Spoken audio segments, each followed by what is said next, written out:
আইনজীবী নাঈম কিবরিয়া মাত্র ৩৫ বছর বয়সে থেমে গেল একটি তরুণ জীবনের পথ চলা। পাবনা সদর উপজেলার চকজয়নপুর গ্রামের সন্তান নাঈম কিবরিয়া ছিলেন পাবনা জেলা জজ কোর্টের একজন শিক্ষানবিশ আইনজীবী। আইন পেশায় নিজেকে প্রতিষ্ঠিত করার স্বপ্ন নিয়ে তিনি আদালতে নিয়মিত কাজ করছিলেন। তার পরিবারও স্থানীয়ভাবে পরিচিত।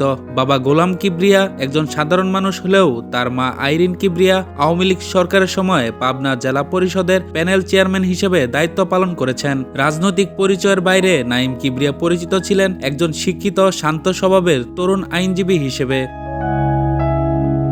আইন পেশায় কেরিয়ার গড়ার এই সময়ে নাঈম কিবরিয়া জীবনে ঘিরে আসে নানা জটিলতা। ২৪-এর বৈষম্য বিরোধী আন্দোলনের পর তার নামে পাবনা থানায় একটি মামলা হয়। সেই মামলার প্রেক্ষাপটে তিনি কিছুদিন আত্মগোপনে থাকেন বলে জানা যায়। এরপর ঢাকায় অবস্থান করছিলেন তিনি। স্বজনদের ভাষ্য অনুযায়ী নাঈম কিবরিয়া স্বাভাবিক জীবনে ফেরার চেষ্টা করছিলেন। আদালতে নিয়মিত হওয়ার পরিকল্পনা ছিল।